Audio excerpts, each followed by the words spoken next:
Namo tassa bhagavato arahato samma sambuddhassa. Namo tassa bhagavato arahato samma sambuddhassa. Namo tassa bhagavato arahato samma sambuddhassa. Buddhang dhammang sanghang namasami. So welcome everyone to another Wednesday evening with the Clear Mountain Monastery community. This evening, I thought to give a little roundup or overview of my time at Dharma Realm Buddhist University.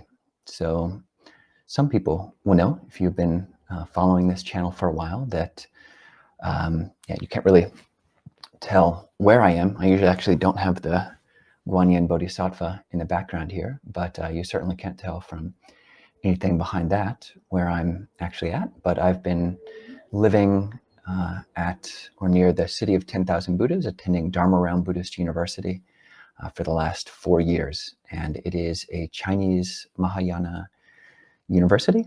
And I've been getting a bachelor's degree in liberal arts. So the whole program is not one of just Buddhism. It's an accredited university. For some reason, I always feel the need to add that in there. It's accredited, it's legit, real university.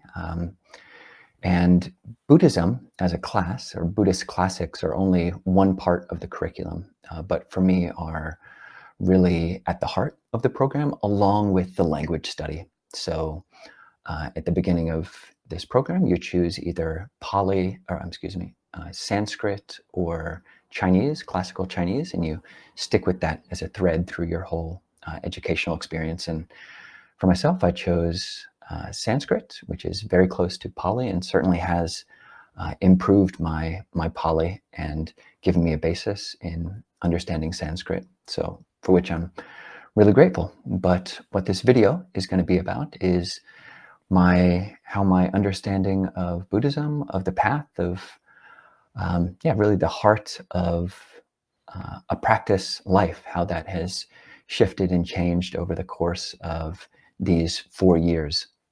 Because I'm not only reading these Mahayana texts, which I had never read before. We have them at the library at Abhayagiri and at many other Theravada monasteries. You'll find the Heart Sutra, the Shurangama Sutra, the Avatamsaka Sutra, the Lotus Sutra, and you'll find commentaries on these, but I'd never read them in full, and certainly hadn't read them in a sympathetic context with an audience of, or a group of people who really take these texts as their working foundational understanding of Buddhism and of reality.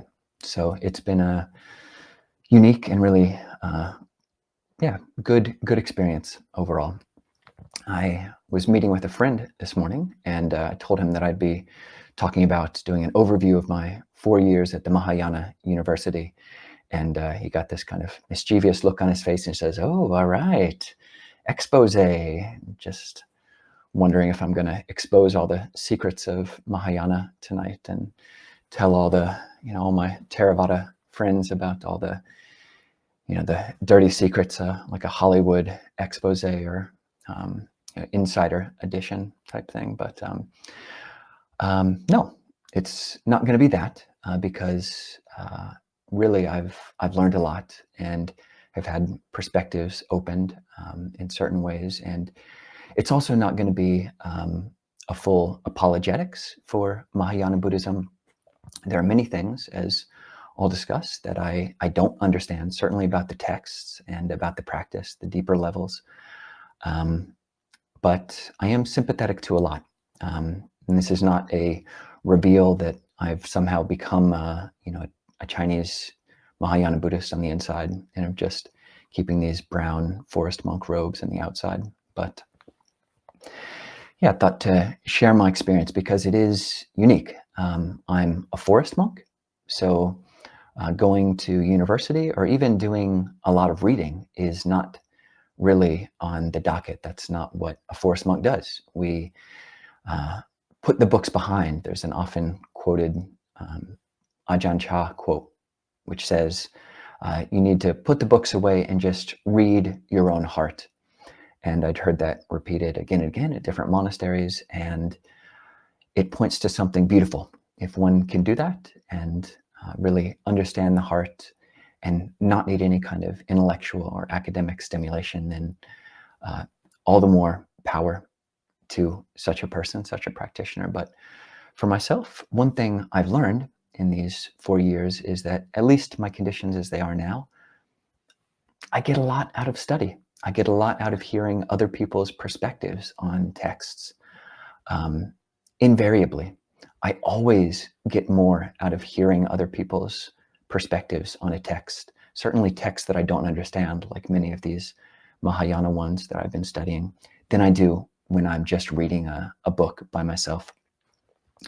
So that's good to note. I can't just, you can, take the forest monk out of the library, but you can't take the library out of the forest monk. I'm not sure if that phrase totally works through, but I appreciate study, and there's a place for it in Mahayana Buddhism, and even in Theravada Buddhism. You go to a country like Thailand, and there's monk universities. There are Theravada monk universities. So it's just this forest aspect. And again, I don't want to live in a library. I don't want to live in a university. I'm quite happy. I'll graduate in 2 weeks, and then I'll move back to Ubaigiri for 2 weeks, and then move up to Seattle long term. That's my trajectory, back to the forest, back to the land, back to a context which is less up here, less in the head, and more down in the heart, in the body, connected to more sitting, less verbiage, possibly more meditation.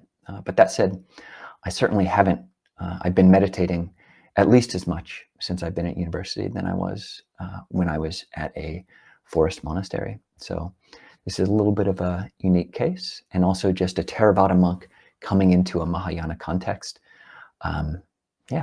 Mostly, as it's said in the Dhatu Vibhanga, like elements or like characters come together and associate with like elements or like characters.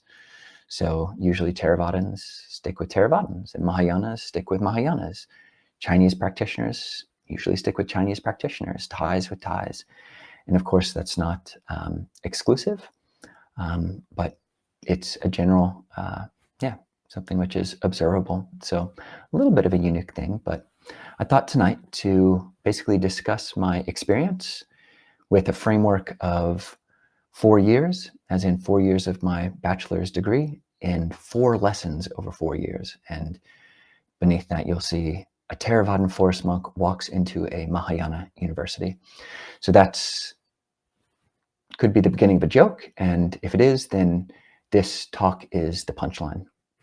And different people have thought it was a joke. You have different people's perspective. Many people thought I was coming to a university because I wanted to disrobe. But that wasn't the case, as far as I can tell in my conscious mind.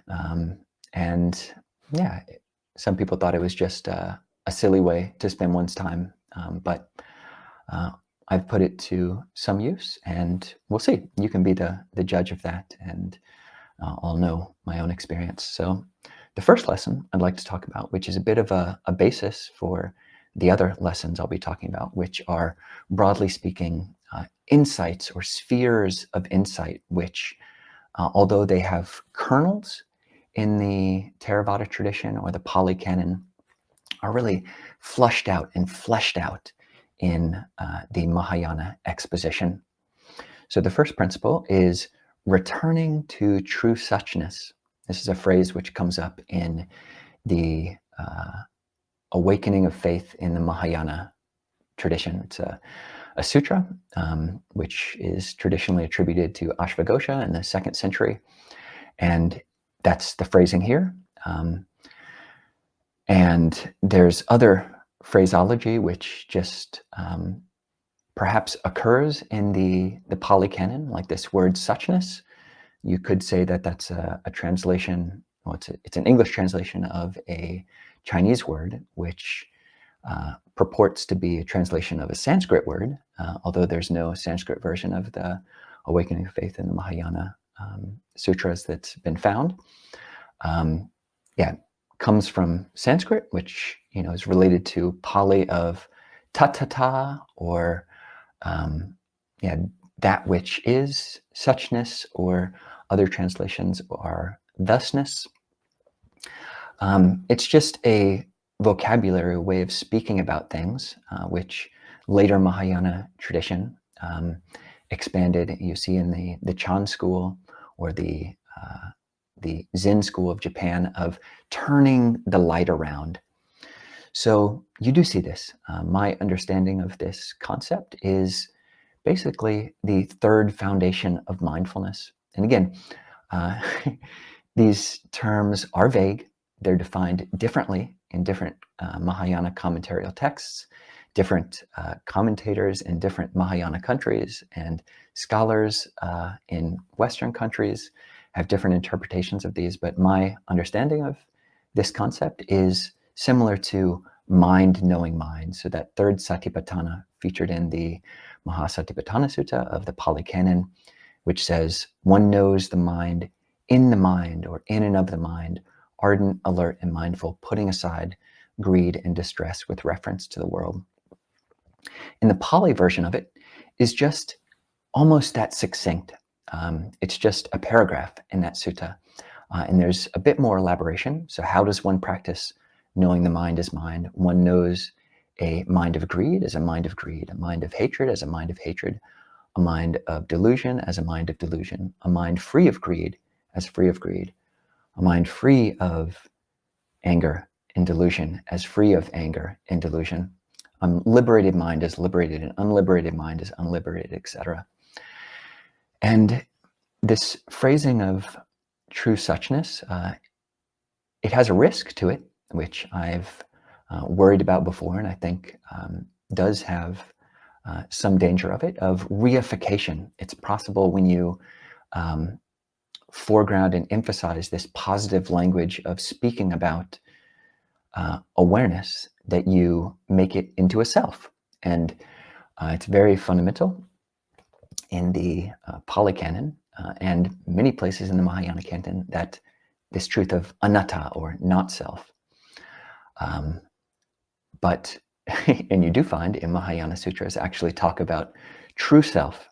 So there's a danger there. And why is that a danger? Because when you posit a self, even if it's true self, which you can define in different ways, say a very generous and charitable interpretation of, say, true self or true suchness, is just that which knows.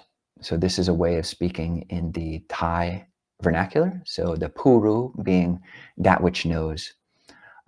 It's a way of speaking which Ajahn Sumedho speaks to, just returning to that which knows. But the Mahayana, at least in the way that I've been come to understand it, with such great teachers as Doug Powers. He's a layman who's been in the tradition of Master Wa, was a student of him since, I believe, the late 60s. With Kitty Saro, a former monk of the Ajahn Chah tradition, who's now a master's student and will also be graduating in 2 weeks, and who I've had the great pleasure to get to know more. And we go to school together, we have 15 minutes in the car together every morning, and through conversations with him, through conversations with Dylan Balmaceda, and I've done interviews with both of them, with Jin Chuanshi, a Mahayana monk who's a peer of mine, who I've also done interview with, several on this channel. Their understanding and their fleshing out of this concept as being this awareness, which is, you can frame it as the chitta, the mind, and it's very clear in a Theravada context, traditional Theravada, that that's not a self, and but the Mahayana language around it. You have centuries. The Mahayana canon did not close or did not cut itself off. The Mahayana canon is a very different document. It's multiple documents. Basically, each various different emperors through the course of Chinese Buddhism created different canons. So the canon of, say, the Long or the Dragon canon of maybe the 8th or 9th century in China is different, has different texts than later imperial canons in the Mahayana canonical text, Tripitaka. So you have texts like the Sixth Patriarch Sutra, which was a teaching from Huineng, the Sixth Patriarch, in, scholars believe, maybe 700 AD in modern day China. So that's part of the Chinese canon in, I believe, most Chinese canons, Tripitaka sets. And he just speaks about this concept of suchness or thusness, or returning to that which knows, or the bodhicitta, or the bodhi mind, or the tathagata garbha, or emptiness. And I just rattled off a bunch of different words, which scholars can argue are talking about vastly different things. But for my own purposes, it's just a dropping back rather than focusing on objects of mind. So there's a way I was interested to kind of introduced to Theravada. Is very object-based. So you've got a subject, which is in the head, maybe behind the eyes.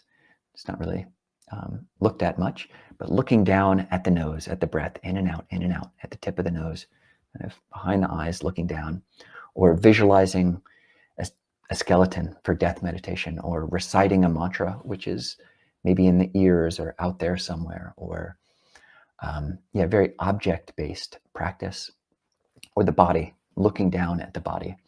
Whereas what we're looking at here is a subject-based practice. So coming back to that which knows, turning the light around rather than going out to an object. So that's the first kind of insight or lesson from being at university here. The second lesson is not really something I've learned from any particular text, but more just an outlook, a feel for practice. So when you read Mahayana text coming from a Theravada background, you are, or at least I was, immediately confronted by certain doctrinal beliefs, which seem on paper patently opposite even of doctrines which are fundamental in Theravada. So an example I've given before is the Four Noble Truths. The Buddha said in the Pali Canon, it's taught again and again and again. The Buddha taught in the Pali Canon, this is true. It's not otherwise. It is as it is. But you've got the Heart Sutra, which says there is no suffering. There is no cause of suffering. There is no cessation of suffering, and there's no path.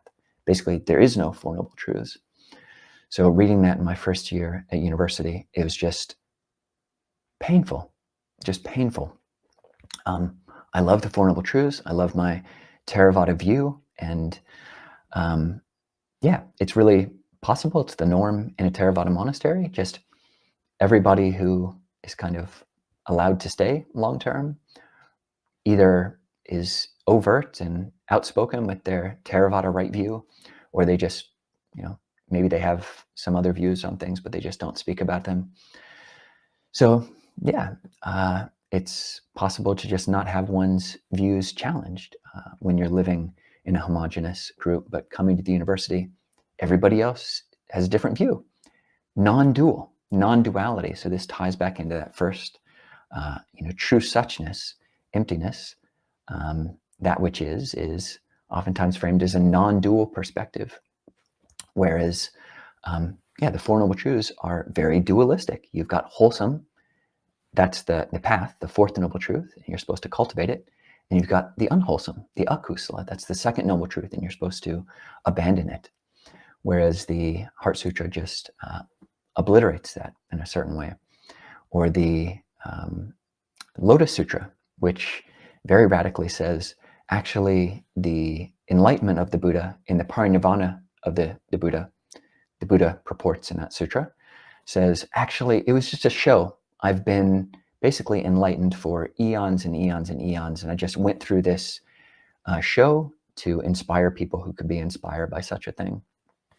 So very different from a Theravada perspective, which is just, it's just the fact that, okay, the Buddha was unenlightened. He was a bodhisattva. Then he sat under the Bodhi tree, saw the truth of the Four Noble Truths and became enlightened. And then 40 years later, he died under the Bodhi tree and went into parinibbana. And that was, that was it, in a way of speaking. So, these somewhat big differences, it seems. And rather than go into the specifics of why one of these is true and the other one is false, I'll just talk to this attachment to views and what I have under here as the narcissism of minor differences. This is a Freudian term. And what's interesting about this term is that what it refers to is this, I don't really care about the nuances of different Christian views. I mean, there's huge debate and violence of view among different,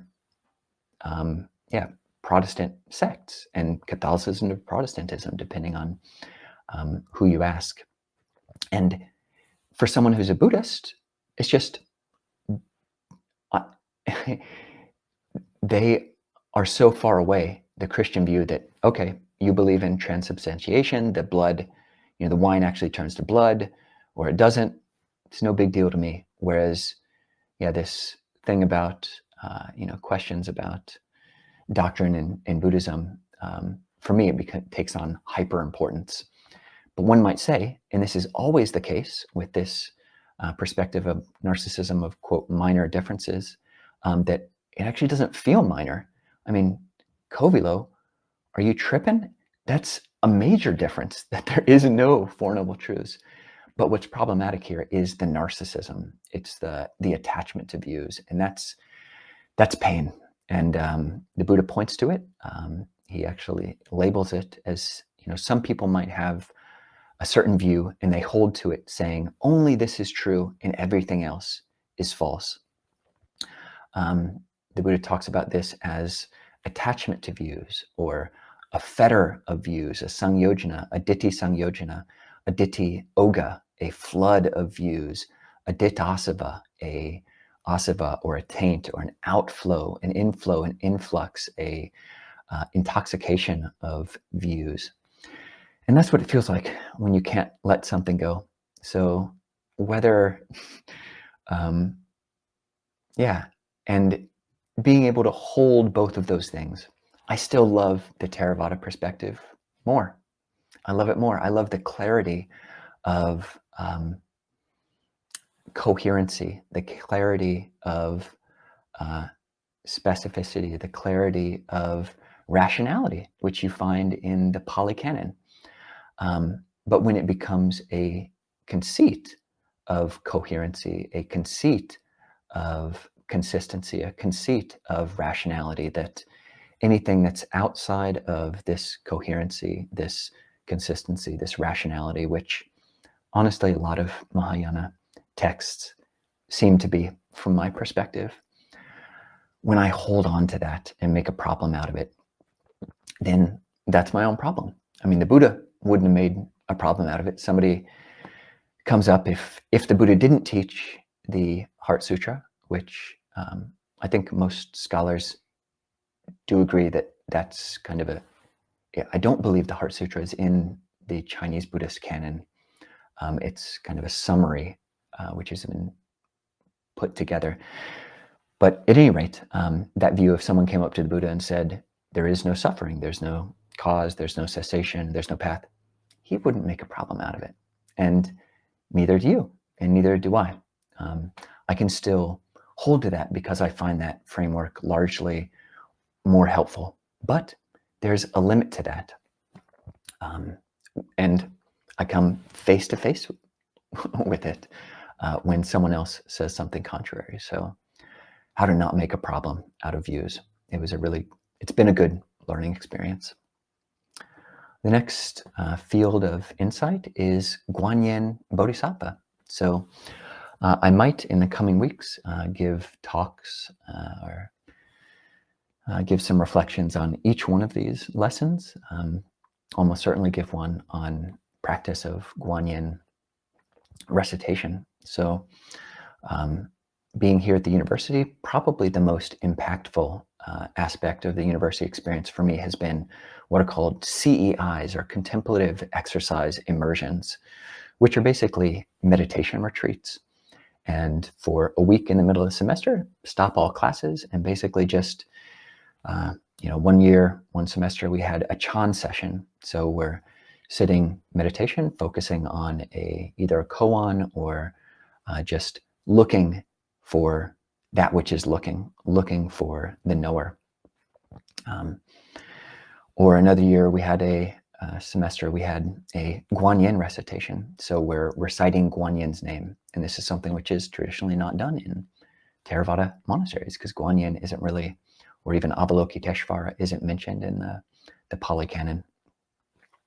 But I found it helpful. There's an interesting sutta in the Pali Canon where the Buddha says, I hear that you denounce all ascetic practices. Is that true? And the Buddha says, no, that's not true. And someone else says, I hear that you praise all ascetic practices. Is that true? And the Buddha says, no, that's not true. And so they ask for clarification, and the Buddha says, I praise those ascetic practices, or those disciplines. He uses several different words, or those exercises which lead to the arising of wholesome dhammas and to the diminishing of unwholesome dhammas. And I found the exercise of reciting Guanyin's name a helpful exercise. Why is that? I'll go into it more in the video, but suffice to say, I think there is something to be said for the capacity for prayer, or even asking for help. Really, I do hold to the Theravada right view that I am the owner of my actions, heir to my actions, born of my actions. Whatever I do, for good or for ill, of that I will be the heir. And I don't, the idea, which I think is in many people's minds, when they invoke Guanyin's name, invoke Avalokiteshvara's name, as a way of petitionary prayer or of supplication, like if I just say Guanyin's name enough, then she'll give me what I want. She'll take away my debt, or make me rich, or make me beautiful, or whatever. I think a lot of people do practice it in that way, but one doesn't have to. But just as a way of practicing which takes one out of oneself. I've certainly come to places in my practice where I'm going full tilt. I'm practicing as hard as my capacities will let me in the present moment. I can't be more mindful than I can be in the present moment. So what do you do when you're there? When I'm going as hard as I can, and I've reached the wall of self-conscious effort. So my way of practicing with the Guanyin mantra is just invoking Guanyin, anything. It's a symbol for anything, internal or external, conscious or unconscious, that could help me out. And I could totally conceive of it as just being just an allowance. If there's anything in my subconscious which can get me to let go, I'm up against the wall and I'm unable to let go. By reciting this name, anything in my psyche which I'm not yet aware of, and again, that's not really a self.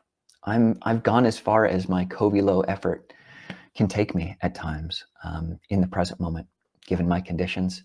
So this invoking, this prayer almost, Guanyin, Guanyin, a placeholder for invoking, may something else help me let go. So take that as you will. And the final reflection, sphere of insight, is Pure Land. And this is a perspective which I've gotten from Kittisaro. And I haven't fully taken it on, but I do find it also an interesting, perhaps, placeholder. So for people who don't know, the Pure Land is often what is framed in a Mahayana context as a realm which someone, if you recite the Buddha's name a lot, i.e. Amitabha Buddha, who's the Buddha of the Pure Land, the Suddhavasa, the Sukhavati, then through that affinity, through all that recitation, you'll be reborn in the land of Pure Land, where all of the trees, all the birds, the wind, it's all teaching you Dhamma. You're born in a lotus and everything's beautiful, and it's basically just the best place to practice. And that's how the shorter and longer Pure Land Sutras kind of frame it. And many people, that's the belief. I recite Amitabha Buddha, Amitofu, Amitofu, Amitofu enough, then Amitabha will pick me up at the end of the life and drop me in this great place to be reborn. And someone could say, there's some people have speculated the Suddhavasa, the pure lands, literally, pure abodes of the non-returner in the Pali Canon might be these pure lands. Some people debate that, but regardless of that, there is this sutta, which I marked down there, Majjhima Nikaya number 120, the Sankarupapati Sutta, or rebirth by choice, rebirth by aspiration, where the Buddha does say, for one who has a sufficient level of virtue and faith and knowledge and wisdom, if they have the wish, may I be reborn as a Brahmin, then they can be reborn as a Brahmin. Or if they have the wish, may I be reborn as in the heaven of the four great kings, or in the heaven of the 33, then that can happen. So this reappearance by aspiration, there is a precedence in the Pali Canon. And how Kittisaro frames this Pure Land is just as the optimal rebirth. And if one believes in rebirth, certainly you could frame it as an understanding of the optimal rebirth in the present moment, but if one takes on a framework of rebirth, then who wouldn't want the optimal rebirth where you're born there and everything is teaching the Dhamma? You hear the Four Noble Truths from day one and you can understand it, and everything's beautiful and everybody around you is a practitioner.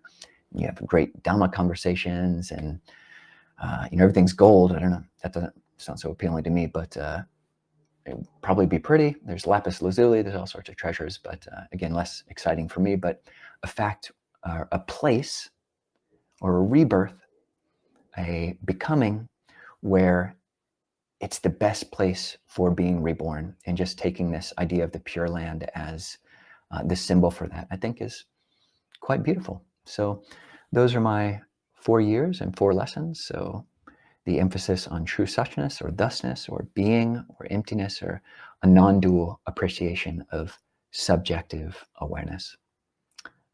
Learning how to be a little bit less attached to views, this practice of Guanyin in the present moment, taking me out of myself and opening to that which is beyond and bigger and greater than myself, and Pure Land as a great place to be reborn. So with that, close up and open things up for questions.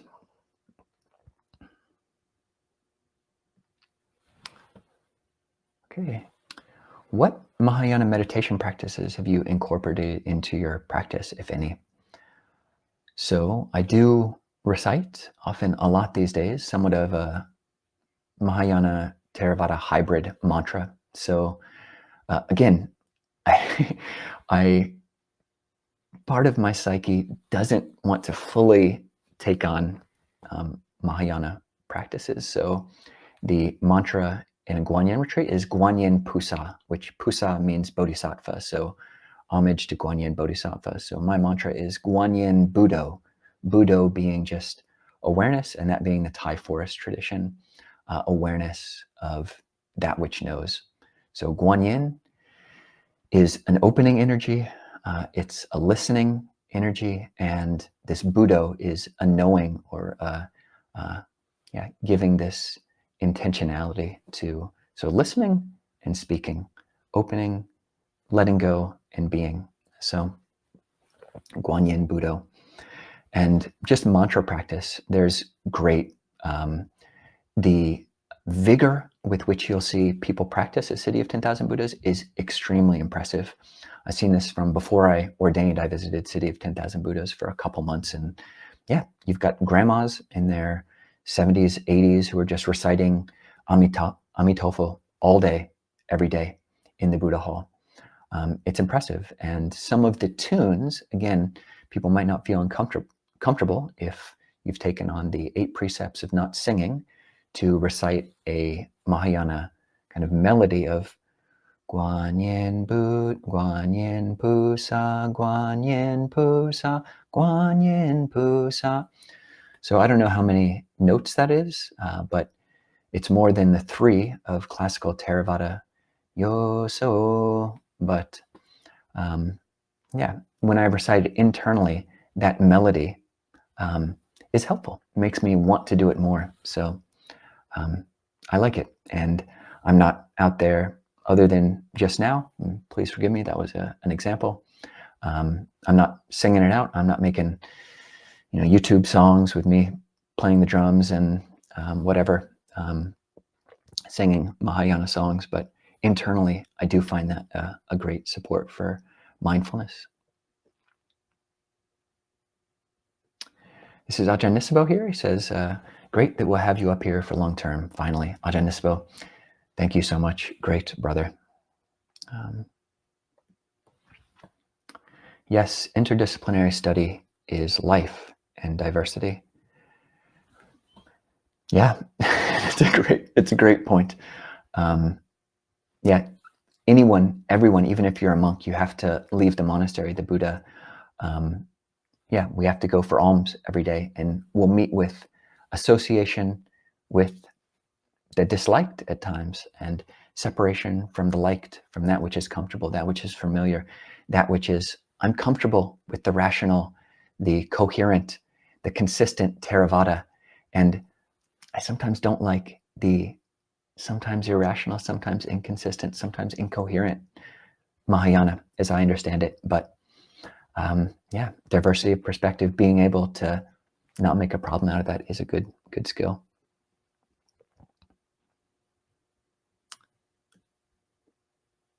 Your teaching will only make your teaching much, much richer. I hope that's the case. I do look forward to, when I go back to, I have been reading lots of Mahayana sutras, in addition to lots of secular texts. We also have a Western classic strand, reading the Bible and the Odyssey and Tolstoy and Dostoevsky and Nietzsche and Heidegger tomorrow, and Indian classics, the Bhagavad Gita, the Ramayana, Chinese classics, the Tao Te Ching, the Confucian Analects, etc. So being able to focus back in on my love, Theravada, Pali Canon, yes. But yeah, having a broader perspective for anyone's teachings and conversations it's helpful. So I've noticed a particular openness to the Mahayana way of describing things in the teachings of Ajahn Amaro, definitely. He's got a book called Small Boat, Great Mountain, which is specifically small boat, referring to the Hinayana, small Hinayana vehicle or boat. Great Mountain being a translation, I believe, of Mahamudra, or Tibetan Mahayana practices, so Dzogchen specifically. But I wonder if he's been an influence on your journey. Congratulations on graduating, Ajahn. Thank you very much. He has been, probably consciously and unconsciously.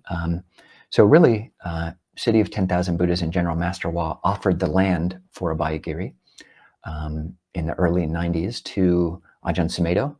Master Hua, who is widely believed to have had psychic powers, said that Ajahn Sumedho and he were brothers and practitioners in previous lives, and so he offered the land for Abhayagiri, to Abhayagiri. Ajahn Amaro had affinities with the Chinese Mahayana since at least the early 80s. He had a practice of reciting the heart of the Shurangama mantra, a Chinese Mahayana sutra mantra, for like 3 years, every day, 108 times. That was in the early 80s. The name Abhayagiri was chosen, as I understand it, because the original Abhayagiri Vihara in Sri Lanka had these affinities between Mahayana. It had both Mahayana and Theravada, Mahayana and these older teachings, present monks practicing both. So I think that's why the name was chosen. Honestly, I feel much more comfortable with the Theravada, and that's my general inclination. But it's good to be, to be able to both speak more broadly and, to see where benefit can be found and to see how these different practices can be used. The perspective is in Vajrayana, it goes one beyond both subject and object.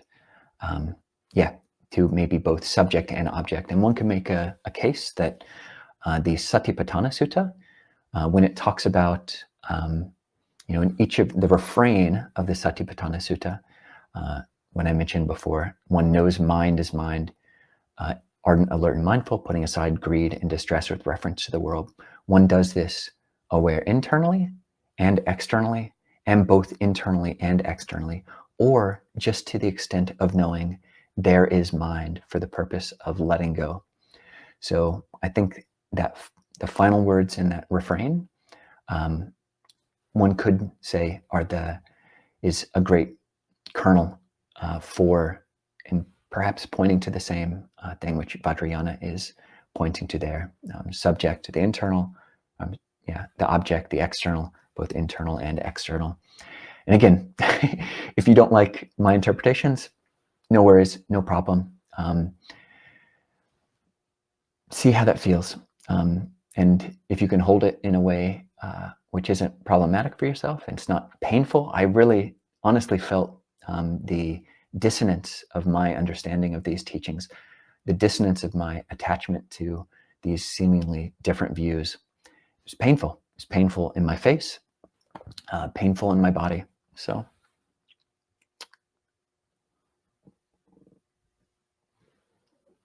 when I was reading the biography of Ajahn Mun and how he encountered the Arhants, etc., the first thing I was thinking about was the Lotus Sutra.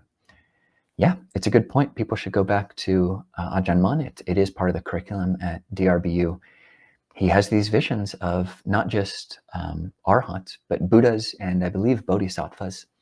And it's not framed as just a hallucination, but by Ajahn Mun, who's widely believed also to have been an Arhant, like Ajahn Mun is purported to have been. But yeah, these are true, that's the way it's framed, encounters with Arhants, Bodhisattvas, Buddhas. So it does stretch one's classical understanding of Theravada. And yeah, because of that, there are people, very, very classical Theravadins who will say, oh yeah, obviously that's proof that Ajahn Mun had wrong view and wasn't an Arhant because he talks about these things, or he reified self, or he talked about the mind is, people read his interpretation of the chitta as being a self. But I would say, I would encourage people who have that kind of view to see how it feels to feel so adamantly and tightly, to hold so tightly to such a perspective. Greetings, Ajahns. Congratulations on your upcoming graduation. Thank you. I have a question about the chitta. Do we say the chitta or a chitta? So spelling is C-I-T-T-A, although it is pronounced in English C-H, chitta. Modern day teachers, you talk about the chitta, the mind. It literally means mind. In a Abhidhamma context, things are broken down into individual mind moments, which are something like a trillionth of a second. You could talk about a chitta in that perspective. So a mind moment of a chitta mind moment. But sometimes, and this is what the people who I was just mentioning who find fault with modern ways, or the Ajahn Mun, Ajahn Mahabua, maybe Ajahn Sumedho perspectives of talking about the chitta, the mind, is that which knows. When you say the chitta, the mind, it does seem to reify it because it takes it through time. So Yeah, well, I think that might be all we can cover for this evening. Looks like there are a lot more questions. Apologies we didn't get to them all, but we will be continuing on Zoom. I'm going to post a link in the chat. And that's just a great way to continue the conversation. It's more interactive, and would love to hear what people's perspectives are about the interplay between these things and what it feels like to be attached to views and what it feels like to be able to let go of views, to still have them, but not cling to them. And anything else that we've touched on tonight. So I hope people can join us there. That goes from right now until 7:30. So see all of you there. And this weekend, a big weekend on Friday in Seattle. I'll be going up there tomorrow, Thursday, May 2nd. On Friday, May 3rd, Ajahn Jayasaro, and you can find all of this on the Clear Mountain website. Ajahn Jayasaro will be teaching at Sims. On Saturday, he'll be teaching at Fauntleroy for the usual morning teaching in English. On Sunday, he'll be teaching at St. Mark's, the usual place, and that will be in Thai, a Thai teaching, and then he'll be teaching in Vancouver on Monday, and Wat Buddhanasorn on Monday for the meal, Vancouver in the evening. So I hope all of you can join those in person. He's an amazing, amazing teacher and an extremely sweet teacher. So just hope to see all of you, any of you there in person, and hope everyone has a good evening, and see all of you who can make it over on Zoom. All right, have a good night.